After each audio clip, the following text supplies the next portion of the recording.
anasema roho ya uchungu. Roho Mtakatifu akanifundisha na kuniambia wamama waondoe uchungu, kwa maana uchungu una madhara. Uchungu una madhara makubwa sana. Na nilikuwa namsikiliza Roho Mtakatifu nikawa naandika. Bwana Yesu asifiwe sana. Uchungu ina madhara makubwa kwenye maisha yako kama mwanamke.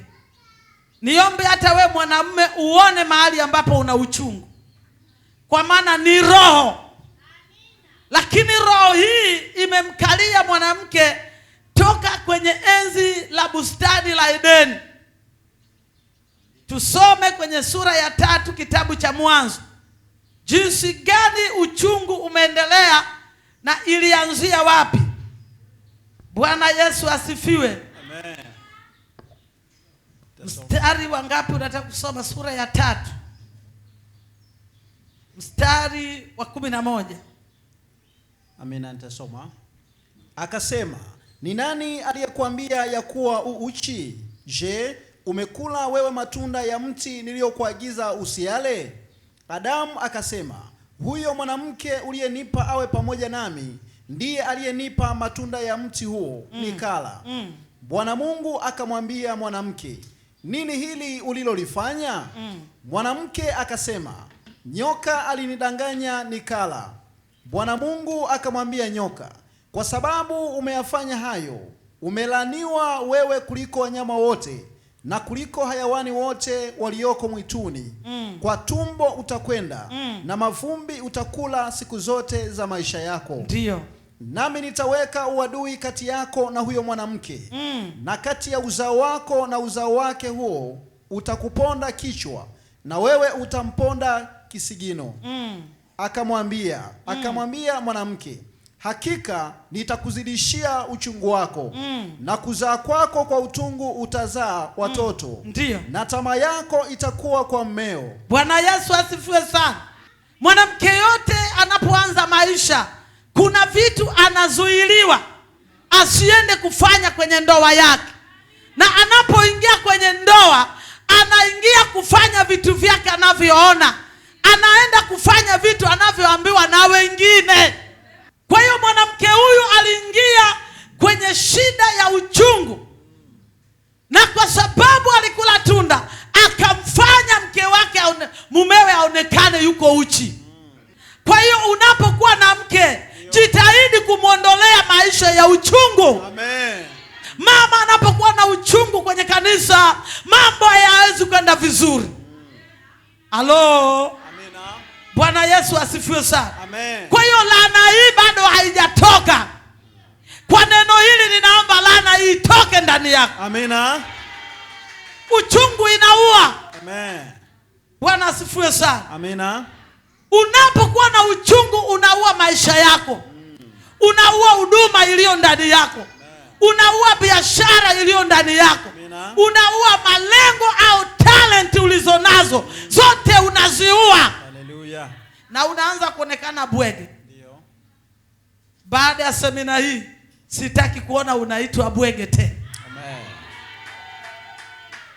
Uchungu inazuia kupokea neema ya Mungu. Ukiwa na uchungu moyoni mwako, unazuia ile neema ya Mungu ambayo Mungu anaachilia juu yako. Kwa hiyo mwanamke, unapokuwa una uchungu, ile neema ya kukuwezesha kujenga nyumba yako, kutengeneza vitu vizuri kwenye ndoa yako inakufa. Amina. Kwa nini mchungaji Modesta anaweza? Neema ya Mungu imenishukia. Nikiwa na uchungu siwezi kuwalea, nitafanya kazi ya kuwaua. Kwa maana nitakuwa na kinywa cha kulani, maneno ya hasira na moyo wa kisirani. Unapaswa kuondoa hii tabia mara moja. Mtu mwenye uchungu anakuwa mtu wa kulialia kila wakati, kufyonya, hauchangamki. Mungu alikumba una sura nzuri, umeumbika vizuri, lakini kwa sababu ya uchungu kila wakati mdomo umevuta tu. Nione kila moja anatabasamu. jifunzeni kutabasamu. Tabasamu hata kwenye shida. Yaani haimaanishi usipotabasamu shida itaondoka. Shida inabaki tu pale pale. Kwa amua kutabasamu. Na ndivyo Mungu anataka. Bwana Yesu asifiwe sana. B, uchungu ina hasara gani? Hasara ya B. Namba 1 B anasema inaharibu mahusiano. Uchungu inaharibu mahusiano kati yako na mwenza wako, hata na watoto wako. Roho ya uchungu ni roho chafu, na shetani amepitia hii kauli ya Mungu kwamba atazaa kwa uchungu. Ameweka sasa utaishi kwa uchungu. Watu wote wanaosema ndoano ni watu ambao wameishi kwenye uchungu. Kwa hiyo Roho Mtakatifu hataki mwanamke wa hapa kuendelea kukaa kwa uchungu. Yako machungu mengi, lakini nataka kuambia Mungu alisema utazaa kwa uchungu. Amina. Hajasema utaishi kwa uchungu. Unakuta mwanamke ana uchungu eti amenyimwa hela. Acha. Kunyimwa hela ni kupewa ufahamu wa kutafuta vya kwako kwa njia ya halali. Naona wamama wanatembea na uji. Yaani tena wale wamama wanaouza uji ni baada ya kuzalishwa nje ya ndoa, ndipo wanapata akili ya kutembeza uji. Amka, tembeza uji kwenye vituo. Uchungu inaharibu mahusiano. Amen. Kilimfanya huyu mwanamume atafute choice nyingine, nafasi nyingine. Amen. Na unakuta mume wako bado ni kijana. Ndugu yangu, umezaa kwa uchungu, usikubali tena kulea kwa uchungu. Ondoa uchungu moyoni. Leo mwambie Mungu itoke, na ukiona nakataa, mimi niko hapa siku zote, nifuate uniambia uchungu unanisumbua. Utakufa mapema kabla siku zako. Okoa maisha yako. Mwamini Yesu Kristo, uondokane na hii roho ya uchungu. Kila wakati wewe una uchungu. Namba 2, Bwana Yesu asifiwe sana. Uchungu unafungua malango ya dhambi, hasira, chuki, ukali, ugomvi na hata uzinzi. Unapokuwa na uchungu, tabia za ukali, hasira, chuki zinakukaa moyoni. Bwana ameniambia niwaambie muondoe huo uchungu moyoni. Uchungu unafukarisha. Kwa maana wakati wote huwezi kumtakia mume wako mema. Utamuombea mabaya. Na hata usipomwombea mabaya, hutapenda afanikiwe. Halo, tusome Waebrania 12:15 na Efeso 4:31. Tusome haraka. Shina la uchungu lisije likachipuka na likakusumbua. Watu wengi wakatiwa unajisi kwa hilo. Kwa hiyo unapokuwa na uchungu, watu wa nyumbani mwako wote unawatia unajisi. Amen. Kanisa la Mungu unalitia unajisi. Amina. Hakuna mtu ambaye ana uchungu duniani kama mwanamke. Ondoa uchungu moyoni mwako. 31. Tutoe tabia ya uchungu mioyoni mwetu. Amen. Nitasoma. Ndio. Uchungu wote na ghadhabu na hasira na kelele na matukano yaondoke kwenu, pamoja na kila namna ya baya. Mwanamke akisha kuwa na uchungu haoni shida kukuita mbwa. Haoni shida kukuita paka. Haoni shida kukupigia kelele. Wewe wakati mwingine mume amerudi anataka kulala, lakini nafasi hiyo hatapewa.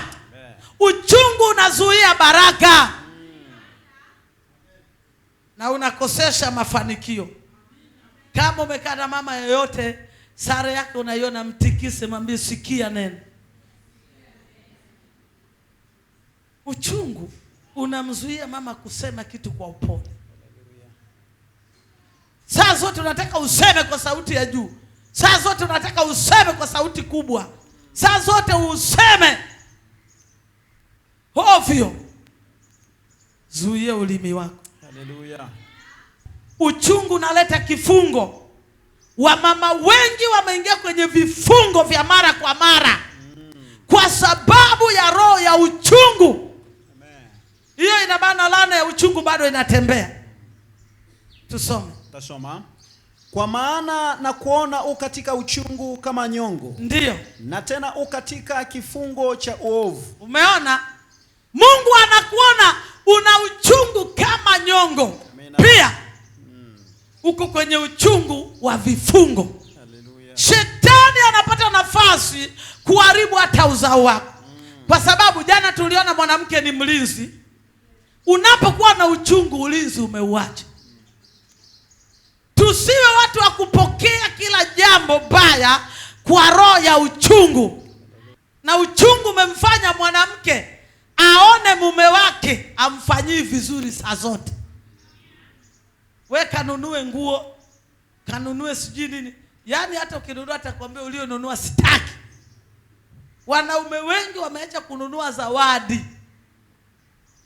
Ninaposema swala la uchungu ni kwamba itoke kwa namna yoyote. Amen. Mungu anataka unapambana na hii roho, unaitoa. Ili ujue una uchungu, hebu nenda kafanyie kazi matamshi yako. Uchungu unaosababisha wamama waone kila kitu wao ndio anafanya. Yaani hao wababa wako tu kama mfano humo ndani. Uchungu unatenganisha, unagombanisha. Ni chachu mbaya ikiwa kwenye moyo wako.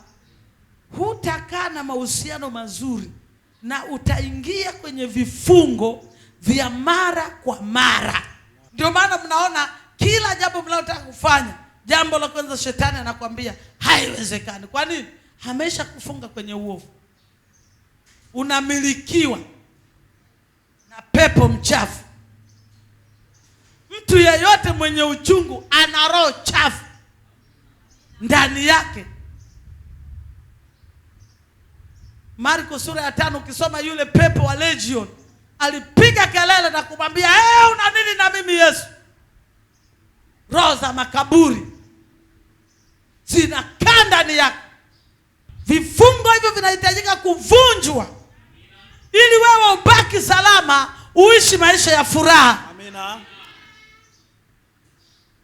Namba 3, uchungu ni roho inayokaa ndani ya moyo wa mtu ili kusababisha madhara.